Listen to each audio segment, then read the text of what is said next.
نحمده ونصلی علی رسولہ الکریم اما بعد فاعوذ باللہ من الشیطان الرجیم بسم اللہ الرحمن الرحیم۔ پارہ 10 آیت نمبر 41۔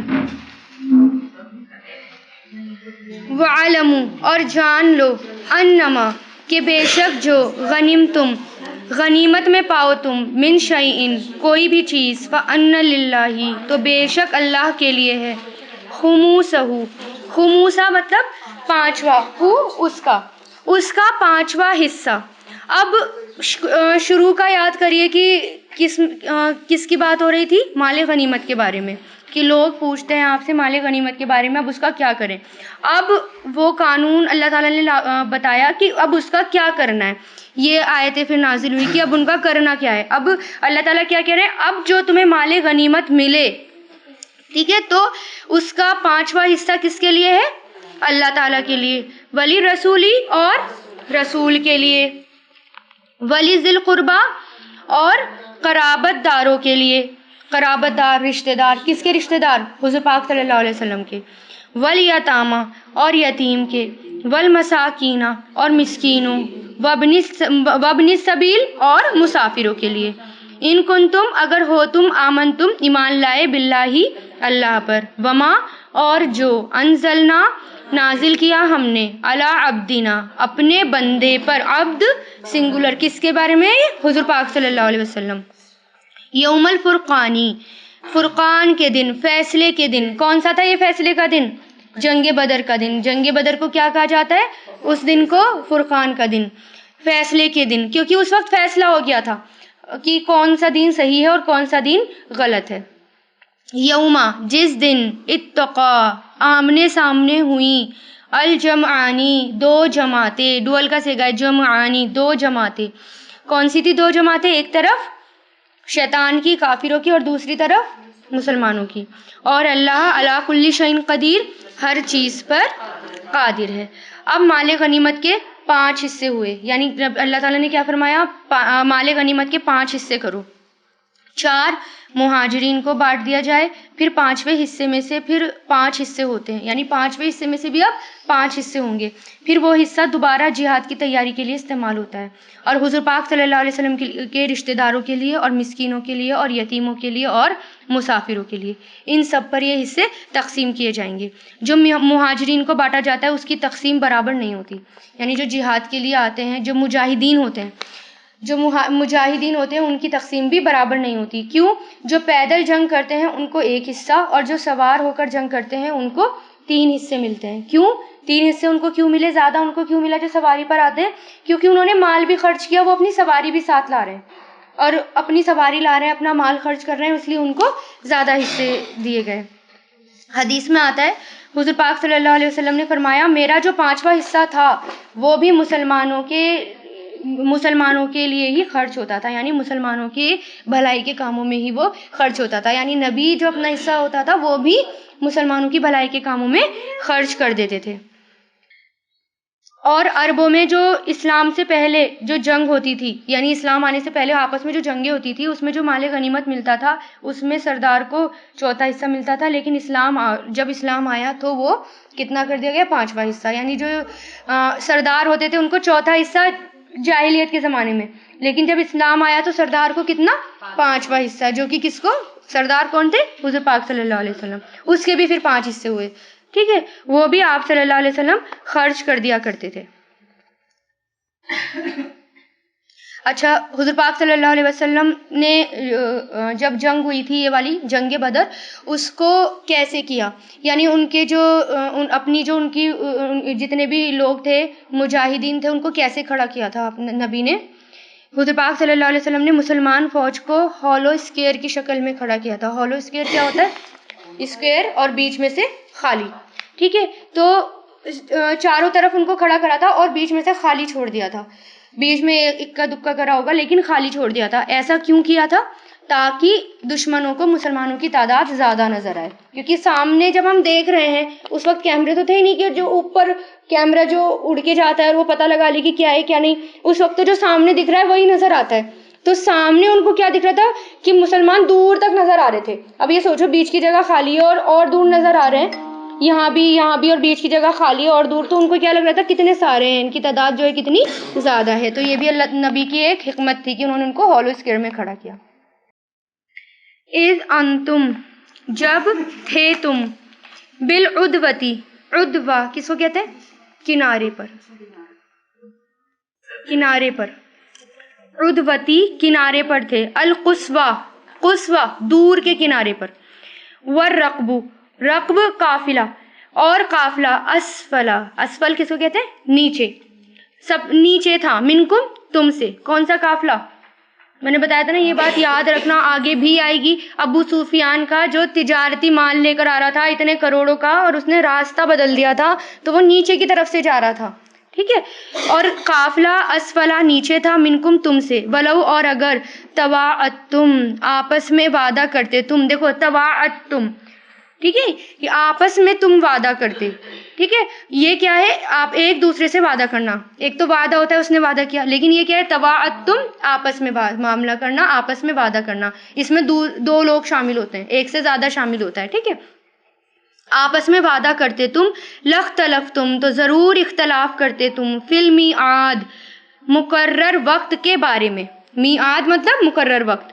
ولیکن اور لیکن، لیقضیا تاکہ پورا کر دے اللہ، امرن کام معاملہ، کان جو تھا، مفعولن پورا ہو کر رہنے والا، مفعول مطلب پورا ہو کر رہنے والا، لیہلکا تاکہ وہ ہلاک ہو، من جو ہلاکا ہلاک ہو، ان بینتن کھلی ہوئی نشانیوں کے ساتھ، و یحییٰ اور وہ زندہ رہے، من حیا جو زندہ ہے، ان بینتن کھلی ہوئی نشانی کے ساتھ، و ان اللہ اور بے شک اللہ، لسمیع علیم ضرور ہی سننے والا جاننے والا ہے.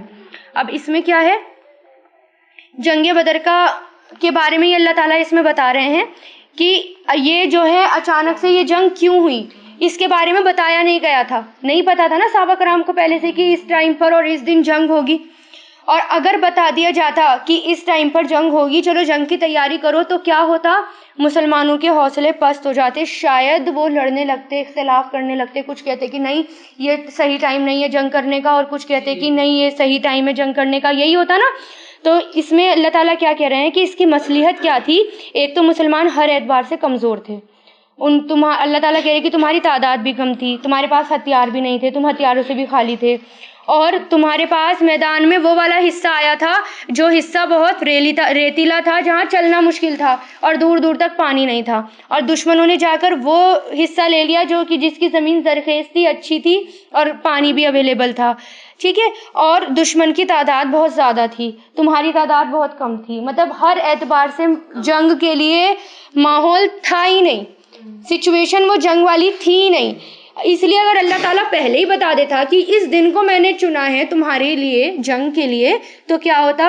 تم آپس میں اختلاف کرتے، اور ہو سکتا تھا کہ تم جنگ کو ٹال ہی دیتے، ہے نا. جیسے کافر جو تھے ہو سکتا ہے وہ بھی نہ آتے، یہ جنگ ٹل جاتی. لیکن اللہ تعالیٰ کو یہ جنگ ٹالنی ہی نہیں تھی. اللہ تعالیٰ نے سارے سبب ایسے بنائے کہ جنگ کو ہو کر ہی رہنا تھا.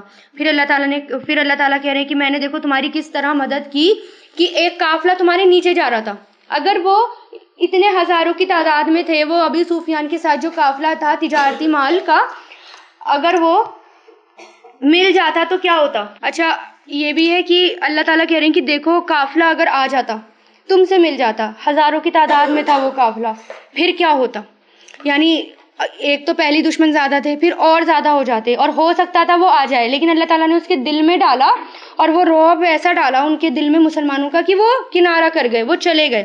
تو یہ ساری کنڈیشن اللہ تعالیٰ بتا رہے ہیں. اور اللہ تعالیٰ نے ایسا کیوں کیا؟ تاکہ جھوٹ سامنے آ جائے اور سچ جو زندہ ہے وہ زندہ رہے، ٹھیک ہے نا. اور جس کو ہلاک ہونا ہے وہ ہلاک ہو جائے. اذ یریکہم اللہ، اذ جب، یریکہم اللہ دکھایا آپ کو، یریکا اس نے دکھایا انہیں، ہم انہیں، اللہ نے، کس نے دکھایا؟ اللہ نے، فی منامکا آپ کے خواب میں، منام نوم نیند کو، خواب، ٹھیک ہے نا، آپ کے خواب میں، قلیلاً تھوڑا سا، ولو اور اگر، اراکہم وہ دکھا دیتا آپ کو انہیں، اراکا وہ دکھا دیتا آپ کو، یعنی کس کو؟ حضور پاک صلی اللہ علیہ وسلم کو، ہم انہیں، کنہیں؟ دشمنوں کو، کثیرن زیادہ لفشلتم ضرور تم پھسل جاتے. لام کس لیے؟ ضرور تم پھسل جاتے. ولا تنازعتم اور ضرور تم آپس میں جھگڑتے. نازع کھینچ تان کرنا، جھگڑنا، باتوں کو کھینچ کر اپنی سائڈ کرنا. ٹھیک ہے، ضرور تم جھگڑنے لگتے. فی الامری معاملے میں. ولیکن اللہ اور لیکن اللہ، سلما اللہ نے سلامت رکھا. انہ بے شک وہ علیم جاننے والا ہے، بذات صدور سینوں کے راز کو. اب اس میں ہوا کیا تھا؟ حضور پاک صلی اللہ علیہ وسلم نے جنگ بدر کے دن صحابہ کرام کو یہ حکم دیا کہ جب تک تمہیں لڑنے کے لیے میں نہ کہوں اس وقت تک لڑائی شروع نہ کرنا. اگر دشمن تمہارے قریب آ جائیں تو صرف ان پر تیر چلانا، تلوار مت چلانا. مطلب تم اپنی طرف سے لڑائیاں شروع مت کرنا. اس وقت چلانا جب وہ تم پر ٹوٹ ہی پڑے، بالکل ہی ٹوٹ پڑے تب چلانا. یہ فرما کر آپ اپنی جھوپڑی میں تشریف لے گئے، یعنی جو انہوں نے اپنا کیمپ لگا رکھا تھا وہاں آپ کو تھوڑی سی نیند آ گئی. حضرت ابو بکر جو آپ کے قریب بیٹھے ہوئے تھے انہوں نے عرض کیا، یا رسول اللہ دشمن بالکل قریب آ گئے اور چھیڑ چھاڑ کرنے لگے ہیں. حضرت ابو بکر صدیق رضی اللہ تعالیٰ عنہ کی آواز سے آپ صلی اللہ علیہ وسلم جاگے اٹھے. اس وقت اللہ تعالیٰ نے آپ کو خواب میں دشمنوں کی تعداد کم دکھائی. اس کی اطلاع آپ نے اصحاب کو دی، صحابہ کرام کو دی، یعنی اس کی انفارمیشن کہ مجھے خواب میں دشمنوں کی تعداد کم دکھائی گئی ہے، دشمن کم ہے، ان سے ڈرو نہیں. تو یہ پورے میدان میں یہ خبر مسلمانوں کے بیچ میں پھیل گئی، جس سے ان کی ہمت اور بڑھ گئی. پھر عین مقابلے کے وقت جو مجاہدین صحابہ کرام کو دشمنوں کی تعداد کم دکھائی گئی تھی، تو اس میں اللہ تعالیٰ نے فرمایا کہ یاد کرو وہ، ٹھیک ہے، بس کرو اس کی ہے نا، یاد کرو وہ جب میں نے تمہیں کم دکھایا تھا، دشمنوں کو کم دکھایا تھا. اور یہ کیوں دکھایا تھا؟ اگر دشمن جتنے تھے اتنے نظر آ جاتے اور مسلمان کتنے سے تھے؟ 313، اور دشمن 1000 کی تعداد میں، کیا ہوتا پھر؟ مسلمان ہمت ہار جاتے. بھلے ہی کچھ مسلمان ایسے بھی تھے نا جو کہ ابھی اتنے پختہ نہیں تھے، تربیت ہو رہی تھی لیکن بہت زیادہ پختہ نہیں تھے. ہو سکتا ہے وہ ہمت ہار جاتے، ان کے حوصلے پست ہو جاتے اور وہ گھبرا جاتے. تو اللہ تعالیٰ کیا کہہ رہے ہیں کہ اگر میں ایسا نہ کرتا تو تم ضرور پھسل جاتے اور ضرور ایک دوسرے سے جھگڑنے لگتے. وَإِذْ يُرِيكُمُهُمْ اور جب وہ دکھا رہا تھا تمہیں ان کو، دیکھو یار ہے نا، وَإِذْ اور جب وہ دکھا رہا تھا تمہیں انہیں، جب اِذِ الْتَقَيْتُمْ جب آمنے سامنے ہوئے تم، التقا آمنے سامنے ہونا، جب التقیتم تم آمنے سامنے ہوئے، فی اعینکم تمہاری آنکھوں میں، تمہاری نگاہوں میں، عین کی جمع اعینکم تمہاری آنکھوں میں، قلیلاً تھوڑا سا، وَيُقَلِّلُكُمْ اور وہ تھوڑا دکھا رہا تھا تمہیں، فی اعینہم ان کی نگاہوں میں. ٹھیک ہے، ان کی نگاہوں میں بھی پہلے اللہ تعالیٰ نے ان کو تھوڑا دکھایا. لیغدیا تاکہ پورا کر دے اللہ، امرن کام، کانا جو تھا، مفعولن ہو کر رہنے والا. وَإِلَى اللَّهِ اور اللہ ہی کی طرف، ترجع الامور لوٹائے جاتے ہیں سب کام. اب اس میں کیا ہوا تھا؟ یعنی دشمنوں کی آنکھوں میں بھی اللہ تعالیٰ نے مسلمانوں کو کم دکھایا، پہلے کم دکھایا تھا. اس کے بارے میں یہ بھی آتا ہے کہ ابو جہل تھا، ابو جہل نے مسلمانوں کا لشکر دیکھ کر اپنے ساتھیوں سے کہا ان کی تعداد تو ایک خوراک اونٹ سے زیادہ نہیں ہے. مطلب ایک خوراک اونٹ سے زیادہ نہیں ہے، یعنی اہل عرب کے جو لوگ تھے ایک اونٹ 100 آدمی کھا جاتے تھے، ایک اونٹ 100 آدمی کھا لیتے تھے. اب دیکھو کتنا بڑا ہوتا ہے، ظاہر ہے کھا جائیں گے 100 آدمی. تو اس نے کیا کہا، ایک اونٹ خوراک سے زیادہ نہیں ہے ان کی تعداد. ہاں، مسلمانوں کی کم تعداد جنگ چھڑنے سے پہلے دکھائی گئی، اور جب جنگ چھڑ گئی تو ان کی تعداد کو دگنا کر کے دکھایا گیا. یعنی اللہ تعالیٰ کی بھی یہ پلاننگ تھی، اور جب جنگ چھڑ گئی تو بہت اچھی تعداد دکھائی گئی مسلمانوں کی ان کی نظروں میں. عبداللہ ابن مسعود کہتے ہیں کہ میں نے اپنے پاس والے ایک آدمی سے کہا کہ دشمن 90 ہوں گے، اس نے کہا کہ نہیں 100 ہوں گے. اتنا کم اللہ تعالیٰ نے دکھایا. مطلب حدیثوں میں ایسا آتا ہے کہ انہوں نے کہا، آپس میں باتیں کر رہے تھے، لڑ رہے تھے کہ 90 ہوں گے، تو نہیں 100 ہوں گے. اور جب تھے کتنے؟ 1000. اور مسلمان کتنے تھے؟ 313. اتنی کم ان کو دکھائی گئی تھی کہ ہم غالب آ جائیں گے، اور ان کے ہمت جو تھی وہ بڑھ گئی. یا ایھا الذین آمنو اے لوگو جو ایمان لائے ہو، اذا جب لقیتم مقابلہ ہو تمہارا، فیئتن لقیتم مطلب ٹکرانا، ملنا، ملاقات کرنا ہے نا، مقابلہ کرنا. فیئتن کسی گروہ سے. فَاسْبُتُوا امر ہے یہ، فا مطلب تو، اسبتو ثابت قدم رہو. وَاذْكُرُوا اللَّهَ اور یاد کرو اللہ کو، کثیراً کثرت سے، لعلکم تاکہ تم تفلحون فلاح پا جاؤ. یعنی جنگ کے موقع پر جو پیچھے گزر چکا کہ کیا کیا کرنا ہے اور کیا کیا نہیں کرنا. ٹھیک ہے، تو اللہ تعالیٰ نے کیا کہا کہ تم ثابت قدم رہو، جو میں نے حکم دے دیا اس کو کرو، اور ثابت قدم رہو مطلب ثابت رہو کیا کیا نہیں کرنا. جب جنگ ہوتی تھی تو نبی کیا کیا بتاتے تھے، میں نے بتایا تھا نا، آپ نے جہاد کے ٹاپک میں پڑھا تھا جب دعوتی کلاس ہوئی تھی آپ کی، کہ نبی انسٹرکشن دے کر اچھے سے ان کو بھیجتے تھے کہ کسی پیڑ پودے کو نہیں کاٹنا، کسی نہتے پر وار نہیں کرنا، کسی عورت پر وار نہیں کرنا، کسی بچے پر وار نہیں کرنا، بوڑھے پر وار نہیں کرنا، گرجا گھر کو نہیں گرانا، اس میں تباہی نہیں کرنی، کسی گرجا گھر کے راہبوں کو ان پر وار نہیں کرنا، آگ نہیں لگانی، کسی کی پراپرٹی خراب نہیں کرنی، اور جنگ میں پیٹ پھیر کر نہیں بھاگنا. یہ سب انسٹرکشن دیتے تھے. تو اس کا مطلب کیا ہے کہ جنگ میں بھی ثابت قدم رہو اور ہر وقت اللہ کو یاد کرو. یعنی جنگ کرتے وقت بھی اللہ تعالیٰ کو یاد کرو. اور آپ کو پتہ ہے نا کہ جنگ کرتے ہوئے بھی نمازیں چھوڑنا منع ہے، اور کوئی بات تو چھوڑ ہی دیں ہم، اور کوئی اس سے بڑی مجبوری نہیں ہو سکتی. سب سے بڑی مجبوری تو جنگ ہوتی ہے، اس سے بڑی مجبوری نہیں ہو سکتی ہے نا. میرے خیال میں بیمار میں بھی انسان لیٹے لیٹے پڑھ لیتا ہے، اشاروں سے پڑھ لیتا ہے، لیکن جنگ میں جب کہ دشمن تلوار لے کے کھڑا ہوا ہے، سجدے میں گئے تو گئے، ہے نا. تو اس میں بھی آپ کو آ چکا کہ کیسے تھی وہ نماز بھی، آدھی آدھی کر کے پڑھنی ہوتی تھی، 2 رکعت ہوتی تھی بس. وَأَطِیعُوا اللَّهَ اور اطاعت کرو اللہ کی، وَرَسُولَهُ اور اس کے رسول کی، وَلَا اور نہیں، تنازعوا آپس میں تنازع کرو مطلب جھگڑو، اور نہیں تم آپس میں جھگڑو. فَتَفْشَلُوا فا مطلب تو، تفشلوا تم پھسل جاؤ گے، تفشلوا ہمت ہار جانا، پھسل جانا. ٹھیک ہے، تو تم کم ہمت ہو جاؤ گے یا ہمت ہار جاؤ گے. وَتَذْهَبَا اور جاتی رہے گی، تذہبا مطلب جانا، جاتی رہے گی، ریحکم تمہاری ہوا. کہتے نا اس کی تو ہوا گئی، ایسا نا پھس ہو گیا، یہ تو ہوا نکل گئی، یہ تو پھس ہو گیا. تو یہ محاورے کی طرح ہے کہ جاتی رہے گی تمہاری ہوا، مطلب شان و شوقت یا جو بھی تمہارے اندر ہمت ہے وہ سب چلی جائے گی. وَاصْبِرُوا اور صبر کرو، ان اللہ بے شک اللہ مع الصابرین صبر کرنے والوں کے ساتھ ہے. یعنی جنگ کے میدان میں بھی ثابت قدم رہو، ایک دوسرے سے تنازع مت کرو، جھگڑا مت کرو. اگر ایسا کرو گے تو کیا ہوگا، اختلاف ہوگا، کچھ بھاگ جائیں گے، کچھ ہو جائے گا، اور پھر جو بچے کچھ ہیں بیچارے ان کی بھی ہوا چلی جائے گی، یعنی وہ بھی کم ہمت ہو جائیں گے. ولا اور نہیں، تکونو تم ہو جاؤ، کالذین ان لوگوں کی طرح جو خرجو نکلے، من دیارہم اپنے گھروں سے، بطرن اتراتے ہوئے، وریاء اور دکھاوا کرتے ہوئے، ناسی لوگوں کو، ویسدون اور وہ روکتے تھے، عن سبیل اللہ اللہ کے راستے سے. واللہ اور اللہ بما اس پر جو یعملون وہ سب عمل کرتے ہیں، محیط گھیرنے والا ہے.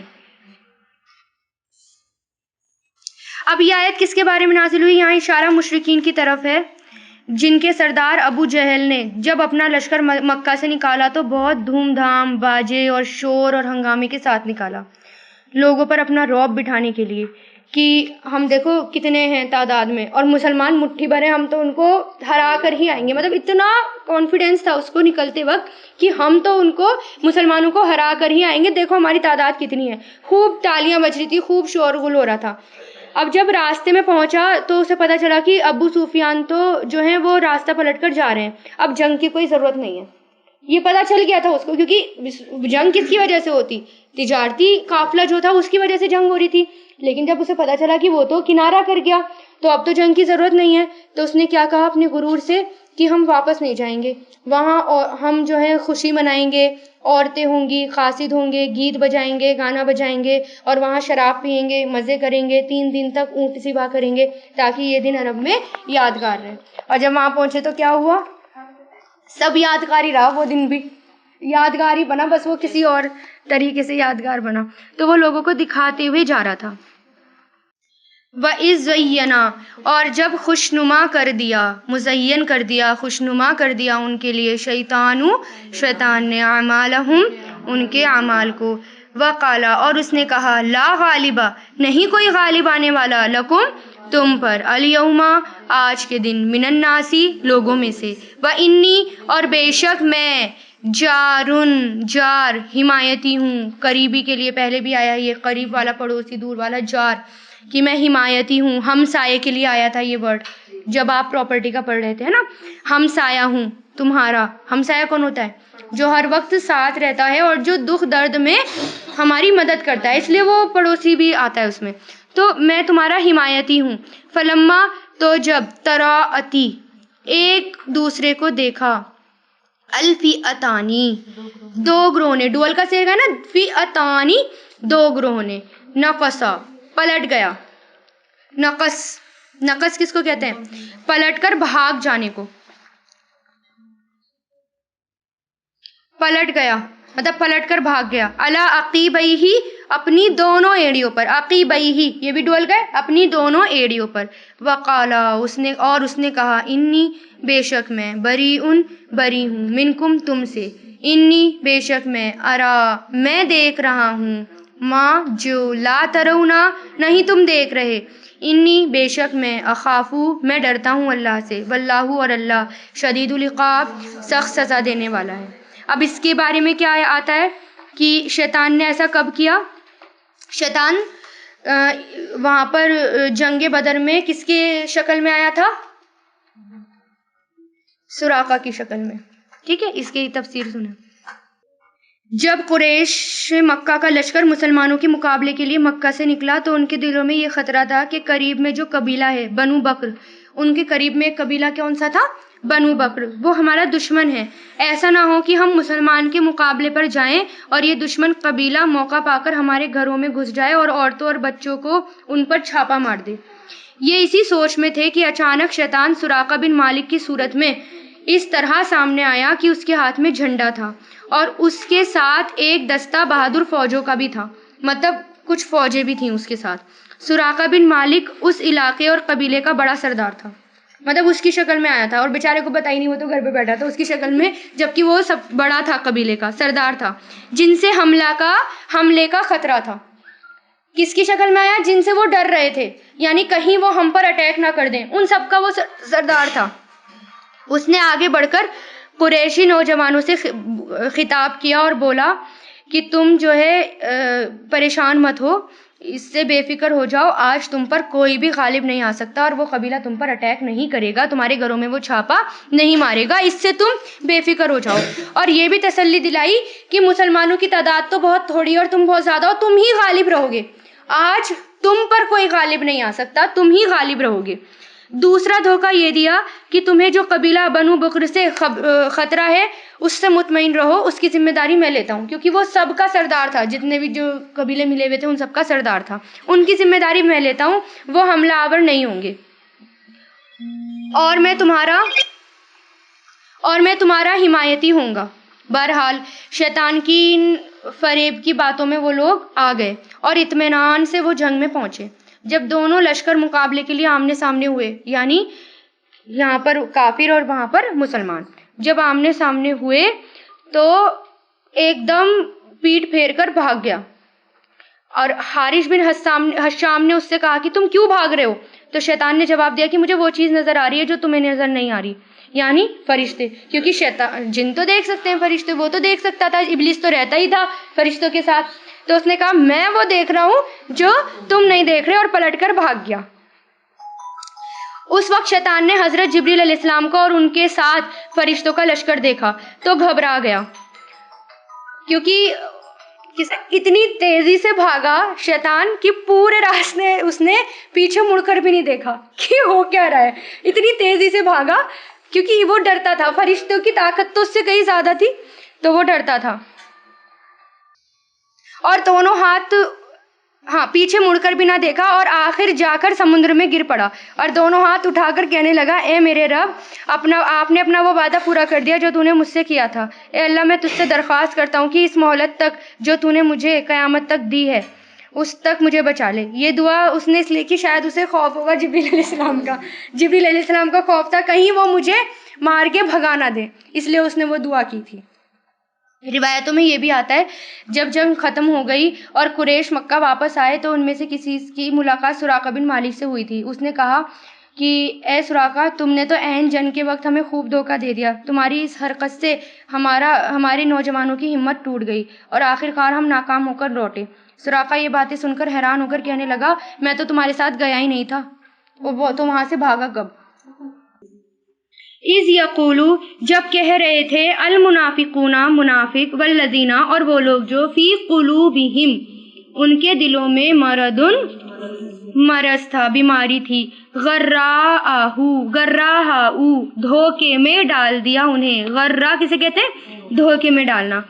دھوکے میں ڈال دیا انہیں، لائی ان لوگوں کو، دینہم ان کے دین نے. دیکھیے غرہ ہاؤلائی کس کے لیے آتا ہے؟ سب لوگوں کے لیے، ٹھیک ہے نا. تو ہاؤلائی کہ دھوکے میں ڈال دیا ان کو ان لوگوں کے دینہم ان کے دین نے. ومن اور جو کوئی یتوکل بھروسہ کرے گا، کیا ہے یہ مضارع، یتوکل بھروسہ کرے گا، اللہ اللہ پر، فإن اللہ تو بے شک اللہ، عزیز الحکیم زبردست حکمت والا ہے.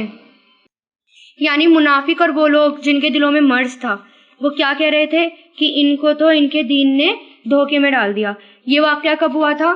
یعنی جنگ بدر میں جب قریش مکہ کی زبردست طاقت دیکھی منافقین نے اور مشرکین نے، کیونکہ منافق تو آپ کو پتہ ہی تھا کون تھے، وہ تو نہ مسلمان تھے اور نہ وہ ان کے سائڈ تھے، تو جس کا پلڑا بھاری ہوتا تھا اسی کی سائڈ تھے.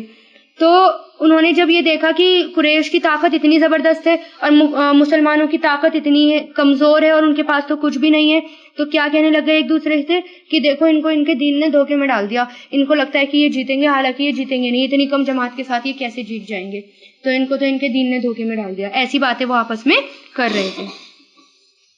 وَلَوْ تَرَى اور اگر آپ دیکھیں، جب یتوفا فوت کرتے ہیں، یتوفا کیا ہے ہمارا مضارع، فوت کرتے ہیں، الذین ان لوگوں کو جنہوں نے کفروا کفر کیا، ملائکتو فرشتے، یضربون وہ مارتے ہیں، وجوہہم ان کے چہروں پر، وادبارہم اور ان کی پیٹھوں پر، وذوقوا اور چکھو عذاب حریق آگ کا.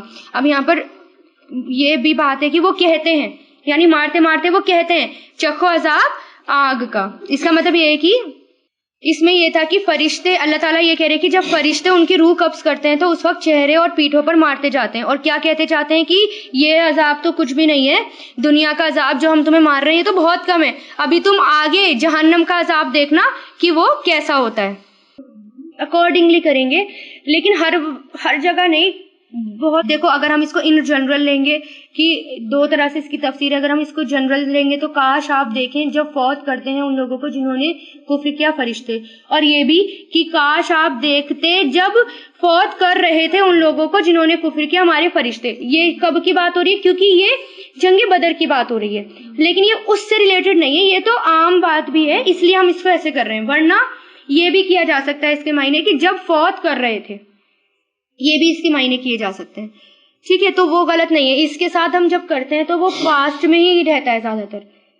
ٹھیک ہے، تو یہاں پر کیا ہے، حضرت ابن عباس نے فرمایا کہ یہ واقعہ جنگ بدر میں پیش آیا جب کفار قریش مسلمانوں کی طرف بڑھتے تو فرشتے ان کے منہ پر تلوار مارتے. یعنی جب کفار قریش مسلمانوں کے پاس آتے لڑنے کے لیے تو فرشتے تلوار مارتے، اور جب منہ پھیر کر بھاگتے تو فرشتے ان کی پیٹھوں پر مارتے. اس طرح فرشتے ان کو قتل کر رہے تھے اور کہہ رہے تھے یہ سزا تو کچھ بھی نہیں، تو آگے چل کر دیکھ جہنم کے انگاروں میں تجھے جلنا ہے، یہ سزا تو اور بھی زیادہ سخت ہے. ذالکا یہ، بما اس وجہ سے، جو قدمت آگے بھیجا، ایدیکم تمہارے ہاتھوں نے، وان اللہ اور بے شک اللہ نہیں ہے، بالظلام ظلم کرنے والا، للعبید اپنے بندوں پر. یعنی اللہ تعالیٰ کیا کہہ رہے ہیں کہ یہ کیوں ہوا؟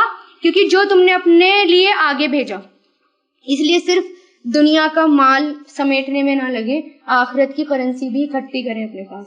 جو آخرت میں کرنسی چلے گی وہ بھی اپنے پاس اکٹھی کریں، اور وہ کس کی شکل میں ہوگی؟ اعمال کی شکل میں ہوگی. جو سب سے بہترین کام ہے اس کو بھی سلیکٹ کریں. ٹھیک ہے، چھوٹے موٹے کام کر رہے ہیں، ہم نیک کام کر رہے ہیں، جو بہترین بھی ہے، جو کم ہو رہا ہے اس کو بھی، جو آپ کو لگتا ہے کہ میرے اندر صلاحیت ہے، میں کر سکتی ہوں، اس کو بھی چوز کریں، تاکہ درجے بہت بڑے ہوں قیامت کے دن، اور آپ کے ذریعے بہت بھلائی پھیلے، بہت زیادہ خیر پھیلے، اور آپ کے پاس بہت ساری کرنسیاں ہوں جنت میں جانے کے لیے، کیونکہ جنت جو ہے فری میں نہیں ملنی نا، بہت سارے اعمال چاہیے، بہت ساری کرنسی چاہیے. جو بھی آگے بھیجا آپ نے بہت اکٹھا کرنا ہے. ابھی تو کچھ بھی نہیں ہے، ہم نے گناہ کر کے نا ہم سب گوا دیتے ہیں. جو ہم اکٹھا کرتے ہیں نا مطلب وہ ساتھ کے ساتھ خرچ کرتے رہتے ہیں. اس لیے کوشش کریں کہ اکٹھا زیادہ کریں، گوائیں کم. اللہ تعالیٰ کی بینک میں جمع کراتے رہیں. ہاں، ظلم کرنے والا. ہاں، اور یہ کس کے لیے آیا؟ یہ فورس کے لیے، تاکید پیدا کرنے کے لیے. کدابی کا مطلب جیسا کہ، اور داب کہتے ہیں حال ہونا. جیسا کہ حال ہوا آل فرعون کا، والذین اور ان لوگوں کا جو من قبلہم ان سے پہلے تھے، کفرو ان سب نے کفر کیا، بی آیت اللہ کی آیتوں کے ساتھ، فاخذہم اللہ تو پکڑ لیا ان کو اللہ نے، بی ذنوبہم ان کے گناہوں کی وجہ سے. ان اللہ بے شک اللہ قوی بہت طاقت والا ہے، شدید العقاب سخت سزا دینے والا ہے. یعنی اللہ تعالیٰ کیا کہہ رہے ہیں؟ آج کے دن جیسے فیصلہ ہوا، فرقان کے دن، جنگ بدر کے دن جو فیصلہ ہوا، ظالم جو تھے وہ ہلاک ہو گئے. وہ کیسے؟ جیسے کہ حال آل فرعون کا ہوا تھا. انہوں نے بھی آل فرعون اور ان کے جیسے جتنے بھی لوگ تھے جنہوں نے کفر کیا، سب کا ایک حال ہوا. سب کو اللہ تعالیٰ مغلوب کر دیتے ہیں، اور اللہ تعالیٰ اور جتنے بھی اللہ تعالیٰ کے ساتھی ہیں جو دوست ہیں وہی غالب آتے ہیں.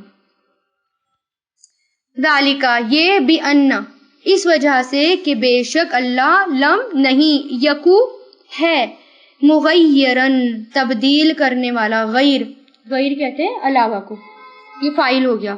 تبدیل کرنے والا مطلب جو اب ہے اس کے علاوہ، ٹھیک ہے. نہیں ہے تبدیل کرنے والا، نعمتن کسی نعمت کو، انعمہا اس نے انعام کیا اسے، علی قومن اس قوم پر، حتی یہاں تک کہ یغیرو یہ کیا ہے؟ مضارع، وہ تبدیل کر دیں، وہ بدل دیں، ماں اسے جو بِأَنفُسِہِم ان کی نفسوں میں ہے، وَأَنَّ اللَّهَ اور بے شک اللہ سمیع علیم خوب سننے والا خوب جاننے والا ہے. اس آیت کا مطلب کیا ہوا آپ بتائیں مجھے. اللہ تعالیٰ نے جو نعمت دی، ایک تو وہ اللہ تعالیٰ نہیں بدلتے، ہم جو ہیں خود، اور جو ہمارے حالات ہم نے اپنے گناہوں کی وجہ سے اللہ تعالیٰ نے ہم سے چھین لی. اور دوسری بات یہ ہے کہ یہ حالات تب تک نہیں بدلیں گے جب تک تم خود اپنے آپ کو نہیں بدلو گے.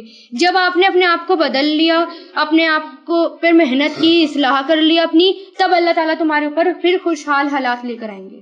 ٹھیک ہے، تو اللہ تعالیٰ کیا کہہ رہے ہیں؟ میں تب تک نہیں تمہیں بدلوں گا، تبدیل کروں گا تمہارے حالات کو، جب تک تم خود اپنے اندر کو، اپنے آپ کو تبدیل نہ کر لو.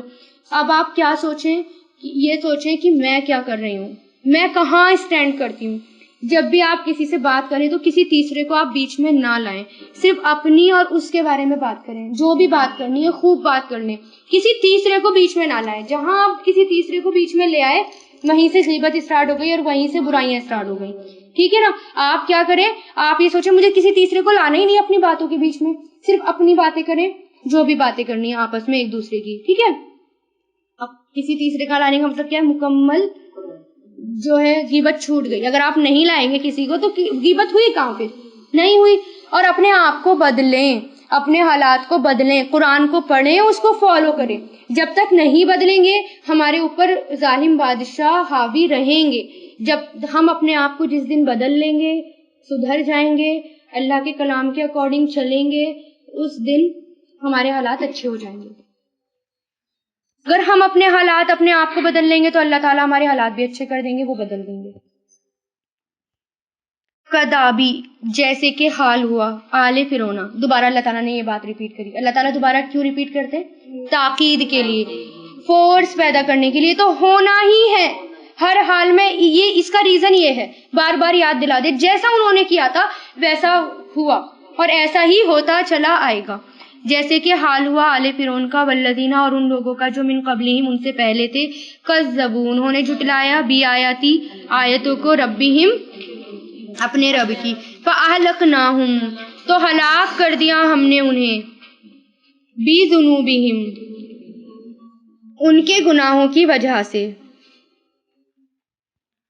وَأَغْرَقْنَا اور غرق کر دیا ہم نے آل فرعون آل فرعون کا وَكُلٌّ اور سب کے سب کانو تھے وہ ظالمین ظالم سب کے سب کون تھے ظالم جو بھی ظالم ہے ان سب کا ایک ہی حال ہونا ہے جیسے اب جنگ بدر میں ہوا تھا اور اس کا ایگزامپل اللہ نے کیا کہا کہ وہ بھی غرق ہو گئے تھے آل فرعون بھی غرق ہو گئے تھے فرعون جو قارون حامان وہ ان سب کے ساتھ بھی ان سب کو بھی اللہ تعالیٰ نے ختم کر دیا انا بے شک شرّ بدترین بدترین مطلب سب سے برا دواب جانداروں میں سے دواب دابہ کی جمع ہے دواب دابہ کی جمع ہے ٹھیک ہے یعنی زمین پر رینگنے والی مخلوق پھر یہ لفظ جانوروں کے لیے استعمال ہونے لگا ہر جانور کے لیے ٹھیک ہے بے شک بدترین دوابی جانداروں میں سے عند اللہ اللہ کے نزدیک الذین وہ لوگ ہیں جنہوں نے کفرو کفر کیا فہم تو وہ لا یؤمنون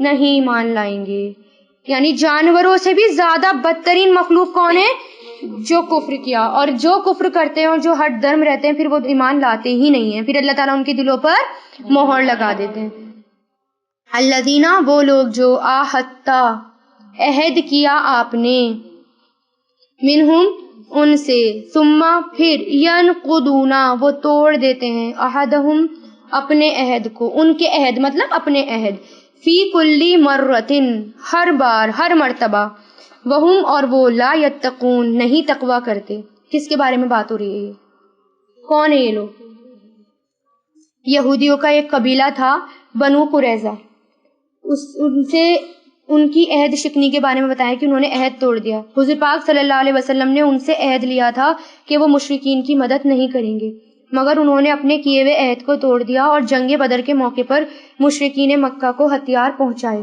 اس کے باوجود جب جنگ میں مشرکین کو زبردست ناکامیابی ہوئی اور ہار ہوئی تو بنو قریظہ کو اپنی اس حرکت پر شرم آئی اور انہوں نے کہا کہ ہم نے کیا کر دیا ہم نے ایسا کیوں کیا بہت شرمسار ہوئے پھر حضور پاک صلی اللہ علیہ وسلم کی خدمت میں حاضر ہوئے اور اپنی اس غلطی کی معافی مانگی آپ صلی اللہ علیہ وسلم نے انہیں معاف کر دیا اور پھر دوبارہ ان سے عہد لیا کہ اب تم ایسا نہیں کرو گے اب تم کسی دشمن کی مدد نہیں کرو گے لیکن عادت سے مجبور بیچارے یہودی دھوکے دینے کی ان کی عادت ہے ہی اب فطرت کو کیسے بدلا جا سکتا ہے دوبارہ جنگ احد میں انہوں نے یہی کام کیا انہوں نے اپنا عہد توڑ دیا اور دوبارہ جب جنگ احد ہوئی تو انہوں نے ہتھیار پہنچانے شروع کر دیے اسی کے بارے میں اللہ تعالیٰ نے فرمایا کہ بار بار ہر بار انہوں نے اپنے عہد کو توڑا اور وہ نہیں ڈرتے ان کو ڈر ہی نہیں تھا کہ اللہ تعالیٰ کے پاس جا کر کیا ہوگا ان کا فَإِمَّا پھر تسقہ یہ تسقہ سے بنا ہے لیکن یہ کیا ہے ہمارا یہ فعل ہے ہمارا ٹھیک ہے نا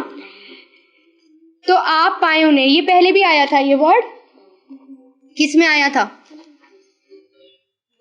سقف ورڈ سقف کہتے ہیں پانے کو جہاں سے پاؤ ابھی دوسرے سپارے میں آپ نے ریویژن نہیں کری جہاں انہیں پاؤ سیاکل کے پارے میں کہ پھیر لو اپنے رخ کو